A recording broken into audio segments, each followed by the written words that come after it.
Assalamualaikum warahmatullahi wabarakatuh. Kami dari kelompok 2 yang terdiri dari saya Vina dan teman-teman saya. Saya Sutari. Saya Rima Aulia Ramadan. Saya Nurul Yastri. Saya Ati Andis Priyati. Akan mempresentasikan landasan pendidikan berbudaya Indonesia.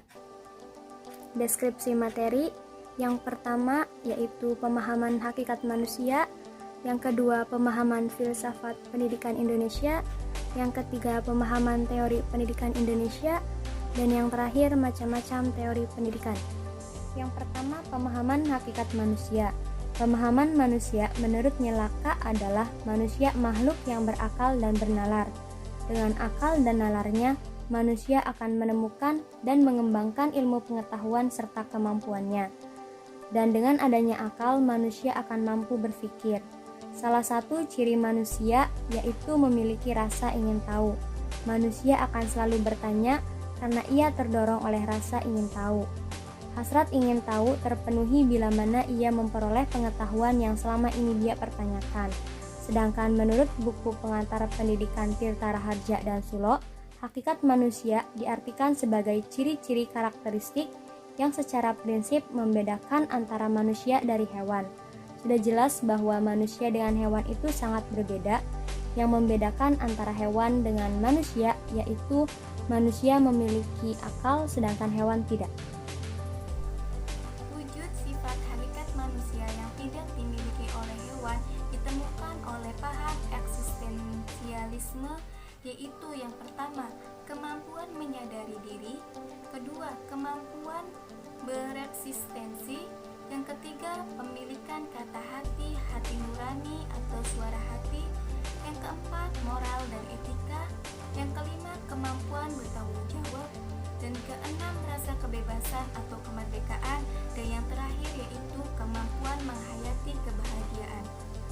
Paham eksistensialisme adalah suatu aliran dalam ilmu filsafat yang menekankan segala sesuatu terhadap manusia dan segala sesuatu yang mengiringinya, di mana manusia dipandang sebagai suatu makhluk yang harus bereksistensi atau aktif dengan sesuatu yang ada di sekelilingnya, serta mengkaji cara kerja manusia ketika berada di dalam dunia ini dengan kesadaran. Dan dalam buku Filsafat Ilmu Prawironegoro dikatakan bahwa bila mana kita berbicara tentang manusia, hidup, arti dan peran keberadaannya adalah selalu aktual, sebab sampai sekarang ini manusia tetap menjadi sentra pembahasan dalam berbagai masalah. Manusia adalah pencipta dan pemecah masalah. Dalam dirinya, masalah itu timbul dan dipecahkan atau diselesaikan. Selanjutnya yaitu pemahaman filsafat pendidikan Indonesia. Filsafat menurut arti kata berasal dari bahasa Yunani yaitu philos dan sophia. Philos artinya mencintai atau berpikir, sedangkan sophia artinya kebijaksanaan. Jadi, filsafat secara harfiah adalah mencintai kebijaksanaan atau berpikir untuk mencintai kebijaksanaan. Pengertian filsafat secara umum adalah ilmu pengetahuan yang digunakan untuk menyelidiki segala sesuatu agar mengetahui kebenarannya. Ilmu pengetahuan tentang hakikat, apa itu inti atau esensi dari segala sesuatu. Bisa dikatakan filsafat sebagai induknya pengetahuan atau sumber dari segala sumber pengetahuan. Filsafat pendidikan adalah hasil pemikiran dan perenungan secara mendalam sampai ke akar-akarnya mengenai pendidikan melalui beberapa kegiatan. Nah, apa saja kegiatannya? Nah, kegiatannya yaitu yang pertama, menginspirasikan, yaitu memberi inspirasi kepada para pendidik untuk melaksanakan ide, gagasan tertentu dalam kegiatan pendidikan. Lalu yang kedua ada menganalisis, yaitu memeriksa secara teliti dan benar bagian-bagian pendidikan agar dapat diketahui secara jelas validitasnya. Yang ketiga itu ada mendeskriptifkan, yaitu upaya memberi penjelasan kepada pendidik melalui pembelajaran filsafat pendidikan. Lalu yang terakhir ada menginvestigasikan, yaitu menyelidiki atau memeriksa kebenaran suatu teori pendidikan. Dasar filosofis pendidikan di Indonesia adalah Pancasila. Filsafat pendidikan di Indonesia berisi dan mengandung nilai-nilai budaya, bangsa, dan nilai-nilai luhur filsafat Indonesia, sehingga tidak diragukan lagi akan masyarakat Indonesia dapat memahami nilai-nilai luhur bangsanya. Maka, peranan filsafat pendidikan yang merupakan sumber pendorong adanya pendidikan menjadi jiwanya setiap aktivitas, dimulai dari pendidikan dasar hingga pendidikan tinggi patut diterima. Pemahaman teori pendidikan Indonesia. Pendidikan adalah usaha sadar untuk menyiapkan peserta didik melalui kegiatan bimbingan, pengajaran, dan latihan, baik yang dilaksanakan secara formal maupun non-formal. Pendidikan mempunyai objek materi manusia, maka nilai-nilai yang berkenaan dengan kemanusiaan menjadi muatan dalam teori pendidikan. Teori pendidikan merupakan landasan dalam pengembangan praktik-praktik pendidikan, misalnya pengembangan kurikulum, proses belajar mengajar, dan manajemen sekolah. Teori pendidikan berperan sebagai asumsi atau titik tolak pemikiran pendidikan. Adapun asumsi pokok pendidikan yaitu pendidikan adalah normatif, artinya pendidikan tertuju pada pencapaian hal-hal yang baik atau norma-norma yang baik.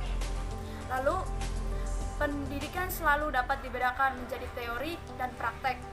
Teori pendidikan adalah pengetahuan tentang makna dan bagaimana semestinya pendidikan itu dilaksanakan.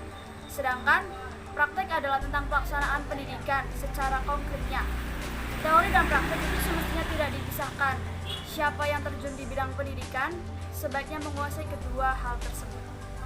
Ke macam-macam teori pendidikan ada 4 macam. Yang pertama yaitu teori pendidikan klasik. Memandang bahwa pendidikan berfungsi sebagai upaya memelihara, mengawetkan, meneruskan warisan budaya. Pendidik mempunyai peranan lebih besar dan lebih dominan, sedangkan peserta didik memiliki peran yang pasif sebagai penerima informasi dan tugas-tugas dari pendidik. Yang kedua yaitu teori pendidikan personal. Pendidikan harus dapat mengembangkan kompetensi yang dimiliki oleh peserta didik. Dalam hal ini, peserta didik menjadi pelaku utama pendidikan, sedangkan pendidik hanya berperan sebagai pembimbing, pendorong, dan fasilitator peserta didik. Yang ketiga yaitu teknologi pendidikan, menjadi sumber pengembangan model kurikulum yang bertujuan memberikan penguasaan kompetensi bagi para peserta didik. Pembelajaran dilakukan melalui metode pembelajaran individual, media buku, ataupun media elektronik, sehingga pembelajaran dapat menguasai keterampilan-keterampilan dasar tertentu. Yang terakhir yaitu teori pendidikan interaksional, yaitu konsep pendidikan yang bertitik tolak dari pemikiran manusia sebagai makhluk sosial yang senantiasa berinteraksi dan bekerja sama dengan manusia lain. Pendidikan sebagai salah satu bentuk kehidupan juga berimplikan kerjasama dan interaksi. Dalam teori ini menekankan interaksi antara dua pihak, dari pendidik kepada peserta didik dan dari peserta didik kepada pendidik. Sekian presentasi dari kelompok kami. Kurang lebihnya mohon maaf. Wabillahi taufiq wal hidayah. Wassalamualaikum warahmatullahi wabarakatuh.